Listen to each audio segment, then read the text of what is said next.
Oh mince, ils ont ruiné mes plans.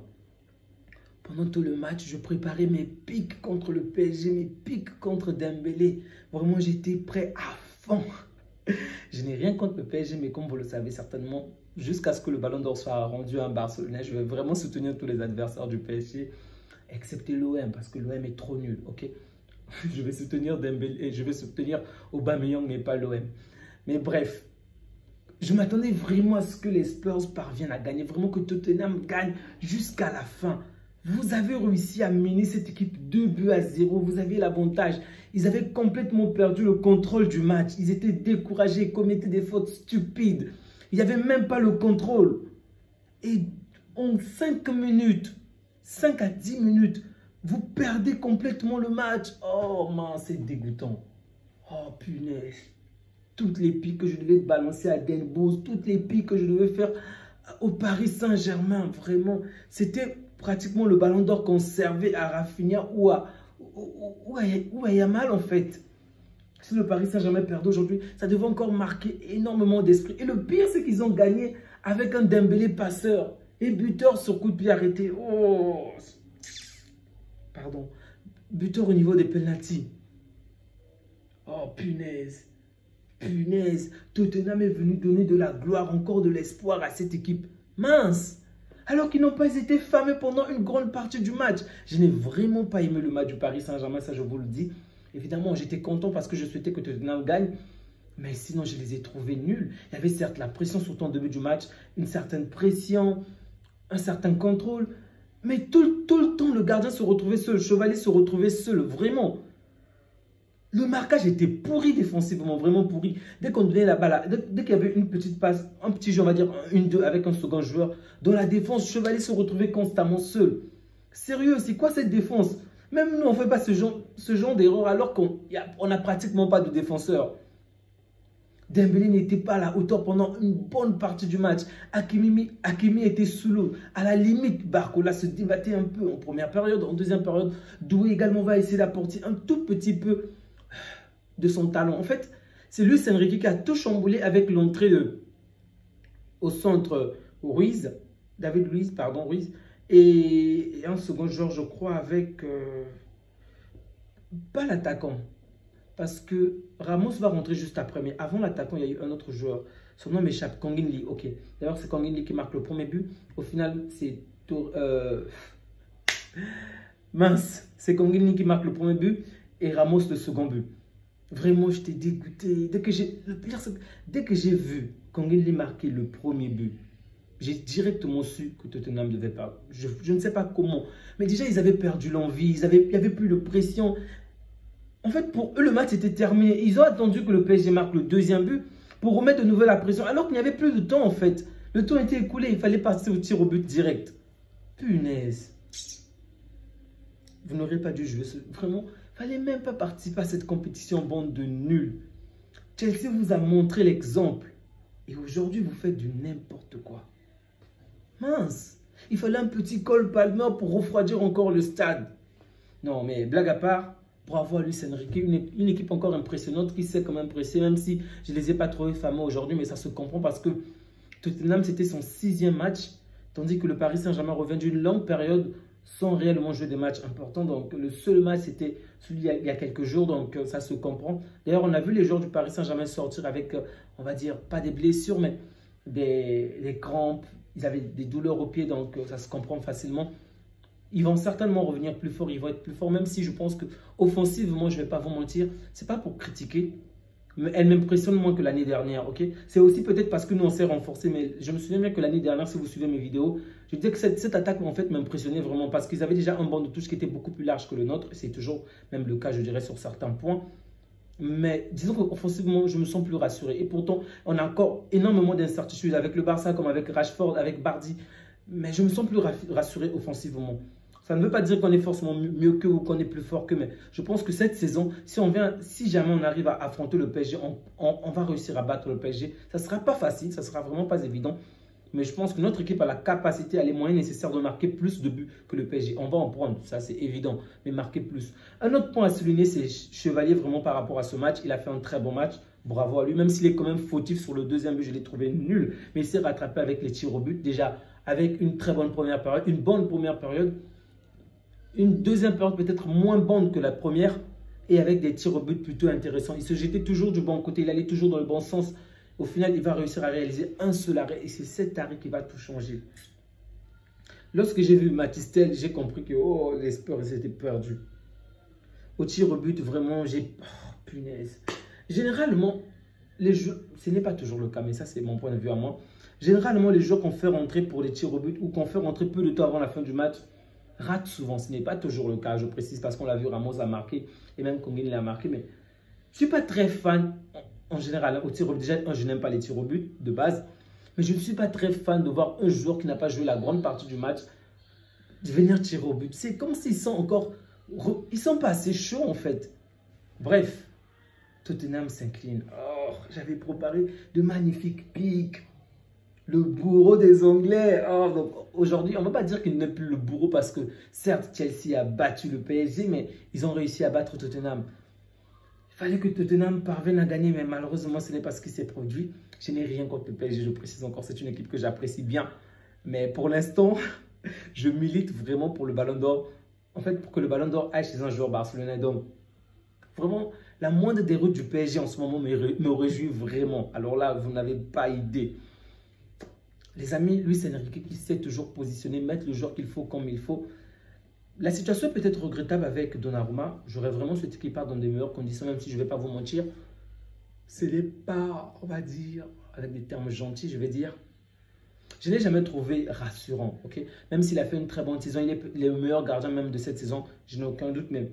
Moi, si vous suivez cette chaîne depuis longtemps, vous savez de quelle manière je n'ai jamais trouvé Donnarumma rassurant. Je l'ai même critiqué à de maintes reprises. C'est vrai que cette saison, il s'est surpassé, ça c'est vrai. Mais il n'a jamais été pour moi un très très grand gardien. Et à de maintes reprises, j'ai déjà parlé de pas mal d'autres gardiens en dehors de lui. Donc, ça ne me choque pas tant que ça qu'on mette un autre gardien. Je m'attendais à ce qu'on mette Peña quand même parce que Peña est dans ce club depuis un bon bout de temps. Au final, ce n'est pas Peña. Je ne sais même plus s'il est toujours au PSG. On a pris Chevalier. Ok, Chevalier aussi est intéressant, même s'il a quand même réalisé un arrêt vraiment bizarre. C'est vrai que la balle a rebondi, mais il aurait pu faire mieux. Mais bon, je ne suis pas tant choqué que ça. Mais c'est plutôt la manière dont il est parti que moi je trouve ça quand même dégoûtant. Parce qu'il aurait pu être également champion, gagner cette super coupe. Ok, laissez-lui sur le banc, jouer la journée. Ensuite, une fois la journée terminée, basta quand même. Il va perdre un trophée alors que le Paris Saint-Germain est aujourd'hui champion.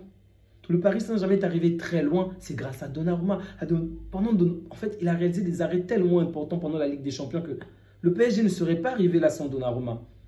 Et c'est ça la vie, malheureusement. Tu peux tout faire pour une personne, tout faire pour que la personne puisse devenir celle que tu veux. En fait, tu t'investis, mais au final, c'est quelqu'un d'autre qui en profite. C'est juste ça, en fait, malheureusement. Bon, on va dire que c'est une manière également de souhaiter la bienvenue à Chevalier. On espère pour lui qu'il va faire de très très bonnes performances, particulièrement contre l'OM. Mais bon.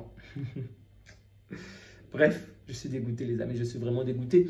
J'ai hâte que le championnat reprenne, que ça puisse être la première ligue, même si je ne la vois pas très souvent. Je débriefe rarement, mais je la vois, mais pas très souvent.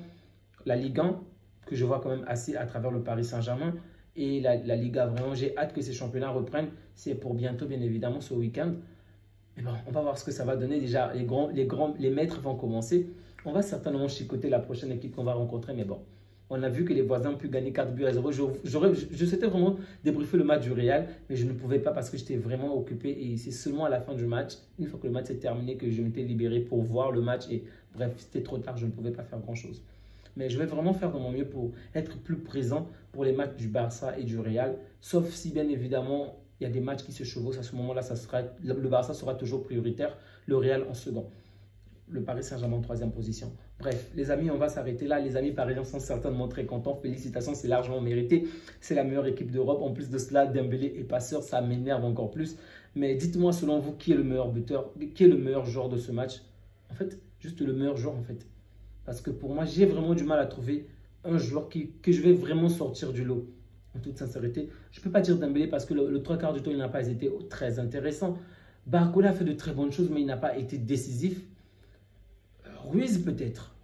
À la limite, je dirais Ruiz ou il s'appelle comment? Ramos. Parce que Ruiz, c'est lorsque Ruiz est rentré qu'on a vu de quelle manière le milieu du terrain du Paris Saint-Germain a vraiment repris du peps. Parce que le Paris Saint-Germain subissait vraiment, le milieu était vraiment cassé. Ça se comprend. Ils ont un grand joueur qui est quand même qui est absent suite à un carton rouge. Je le comprends. Mais on a senti de quelle manière ce milieu-là n'est vraiment pas à la hauteur. En tout cas, n'est pas à la hauteur pour l'instant. Peut-être parce qu'ils n'ont pas assez joué, ça également il faut le prendre en compte, mais c'était vraiment pas à la hauteur. Facilement, les Spurs ont eu l'avantage sur ce milieu de terrain, mais lorsque Ruiz est rentré, c'était complètement différent. On a vu que le match avait pris une autre tournure, donc pour moi, Ruiz a été très intéressant au milieu et Ramos pour juste marquer en fait. Très bien, un excellent positionnement, un excellent but, bravo à Ramos. Bravo. Les amis, avant d'encenser encore Dembélé, souvenez-vous, il a certes réalisé une passe décisive, mais il n'a pas été exceptionnel. Ok?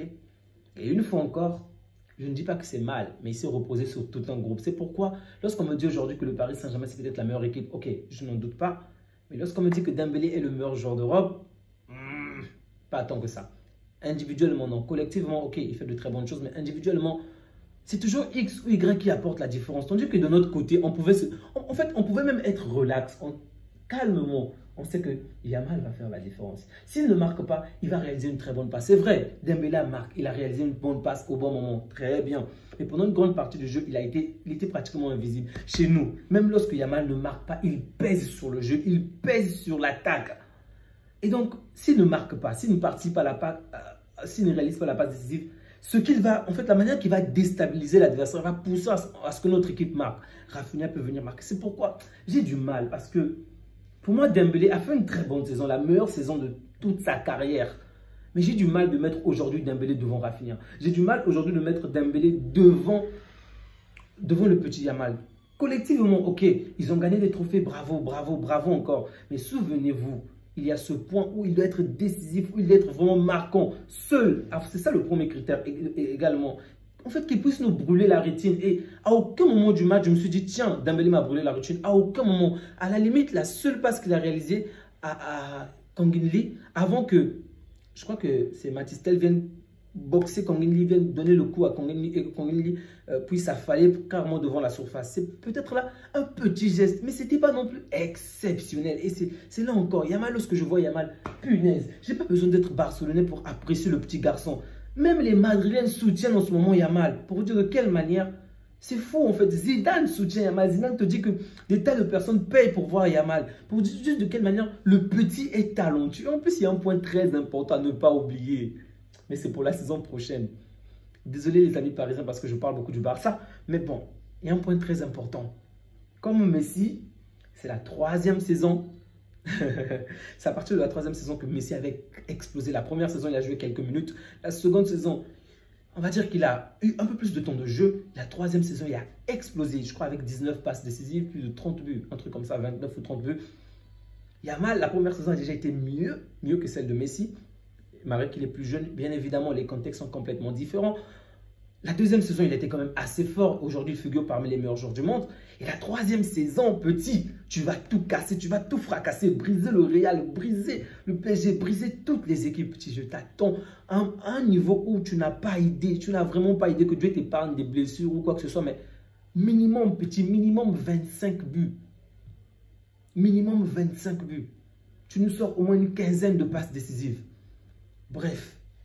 On parle ici d'un joueur qui est le meilleur passeur de la Liga. On parle d'un joueur qui a été tellement marquant en Ligue des Champions. Certes, Dembélé également, mais bref. Sur ce sujet, je ne vais jamais soutenir Dembélé. Il faut juste me comprendre. Il n'y a pas que l'amour du Barça qui parle, mais il y a aussi ce que ce petit a fait, ce que Rafinha a fait en début de saison. C'est aussi ça qui m'énerve parce que Dembélé a été brillant, mais à partir de janvier. Tandis que de notre côté, on a 2 joueurs qui ont été brillants du début jusqu'à la fin. On pouvait même mettre Lewandowski à un moment, malheureusement. Après, il y a eu la blessure. Ensuite, il a flop.